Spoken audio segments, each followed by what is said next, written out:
9, 8, 7, 6, 5, 4, 3, 2, 1.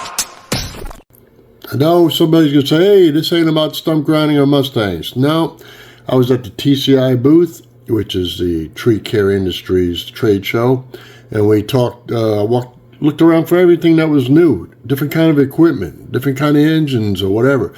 These are hybrid chippers this company's come out with, and you'll see it in the video. The 3 salesmen or reps that were there, one was from New Wales, one was from Australia, and the other one was from England. Fantastic guys. We joked, hell, I started a joke about beer, with them, because in England they drink warm beer. I found out in Australia they drink cold beer like we do. All right, I'm not a beer connoisseur, but we joked, had a great time. These guys knew their stuff. They were great salesmen. They took time with me and my brother to show them around. I learned a lot about Europe and how they maintain trees differently than us. They tend to take care of the trees more on a constant basis. Here in the United States, so a customer calls you when the limb finally gets too big and it's hanging over the house. In Europe, they have, constant pruning of trees. Also, they have a 360-degree usage of wood, down from the chips to where the larger limbs. They don't need real big chippers because anything that's bigger than that chipper will accept is processed as firewood.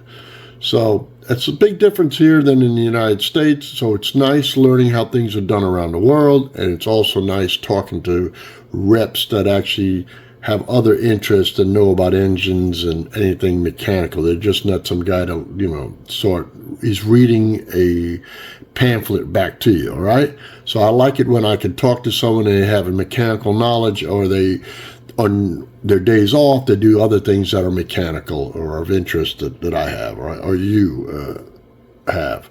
So if you're a grandpa or a favorite bad uncle like I am, and you got time to have a cup of coffee or whatever and watch this video again after you see it, I want you to point out something. I'll stop it and teach you something in the middle when we get to the point. Because remember, if you're not learning something new every day, you must be dead. I made a short about this, and somebody made a little quick comment about, they're trying to force the green stuff down your throat.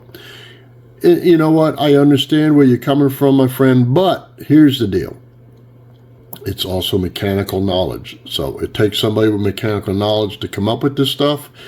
And it is very, very interesting. The application I know the same type of application is going to just get larger and larger and larger as time goes on. So, I like non-computer engines. I won't lie to you, but let's face it, they're vintage like I am. All right. So sit back, watch this. Salesman here that's going to speak to you. He's from New Wales. You'll see him, and we'll start it off and just sit back and enjoy the ride. Thank you for your time. And you are, my friend? Hello, my name's Tom Worthy. I'm the export manager for Timberwolf. Okay, and you're from where? Mid Wales in the UK. And this guy knows what he's talking about. So we got the hybrid here. We got the 2 gas ones here, and these will all be available in the U.S. next year, 2024. 2024. Thank you, my friend. Cheers. This is the 230 VTR 6-inch Timberwolf track machine, available in a 37 horsepower petrol or a 25 horsepower diesel Kubota engine. On the petrol, who makes the motor? Briggs & Stratton Vanguard. Oh, okay, just like we have here. So, all right, so it's tracked, so someone have to transport this on a trailer to get it to where it's going. So this one's tracked, but what you also find is it's available in a roto version, trailered version as well. Okay. So this being a 230 VTR is variable track, so you have variable width. The beauty about this, especially obviously from the European market, is this is narrow access. So this machine actually, the track's going up to a 2.7 foot gap. Okay. And you'll see this hopper on the back end. Yep. That's all quick release. So it pivots on this point here. Okay. No tools required. It's a 2-man lift, but within 2-3 minutes you can have this back end off. Oh, so you can remove from right here all the way back. You've got it. And then what you've got, the beauty of that then is with the tracks going in, you can get this through a gate. We've quite often had these machines taken through a house. Oh, sure. So you disassemble it, the back off, through the house, into the backyard, reassemble, do the chipping. So these are actually built in Britain? Made in Britain, Stowmarket. So we're based, Timberwolf's been making chippers for over 35 years. We're based in Stowmarket, in the east of the UK. Okay. Like I say, we were family run, 2 generations up until recently when we were taken over and bought by the Alamo Group.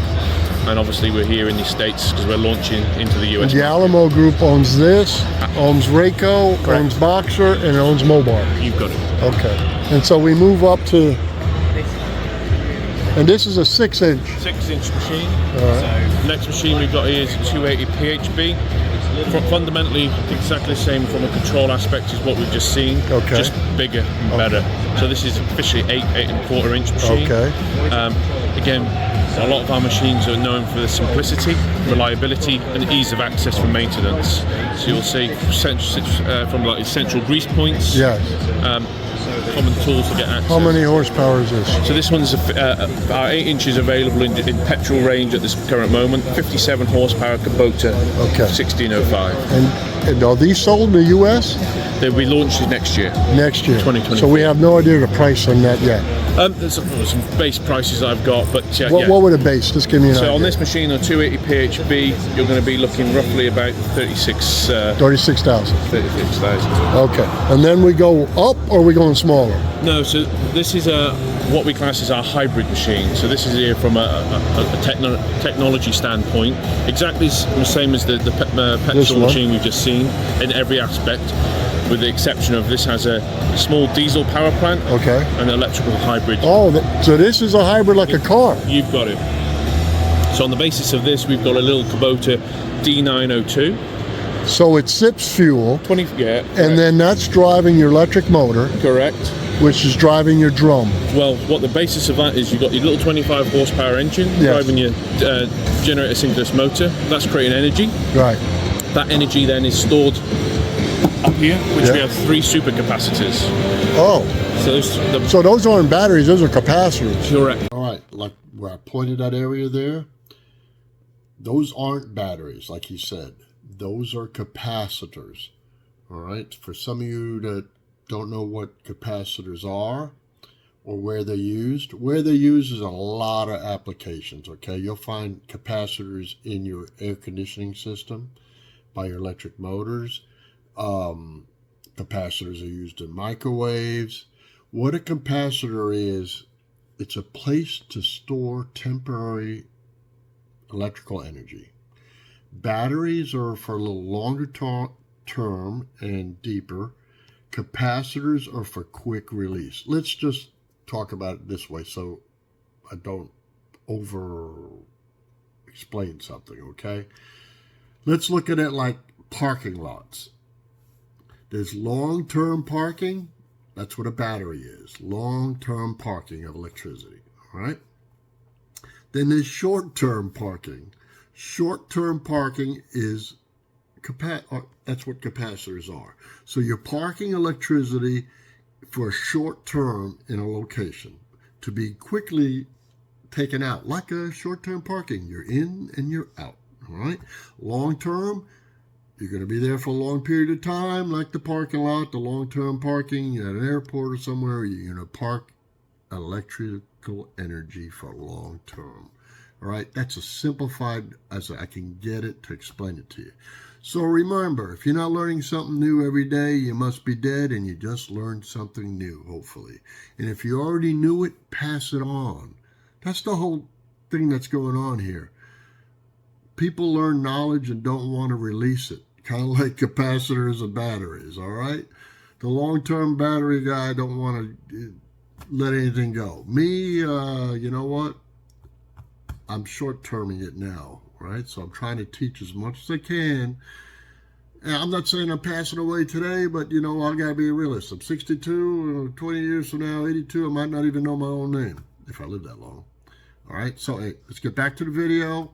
And once again, thanks for watching this, and hopefully you're learning something. You know, I know you might be against this technology thing or whatever, but you know what? Knowledge is knowledge. so they can take charge really quickly and discharge really quickly. Okay. The basis of this is it's an 8-inch machine. It's got to be able to cope with 8-inch material, but on a lot of the aspects where it's used in general operation, it's not actually chipping 8-inch material. It might be chipping 3, 4, 5-inch material. What I learned, and this is through years of being in the trade industry, to make a machine last, I was taught this a long time ago by big guys. Whatever the capacity of that machine says it is, if you run half of what the rated capacity is, that machine will last longer. It won't pound it to death.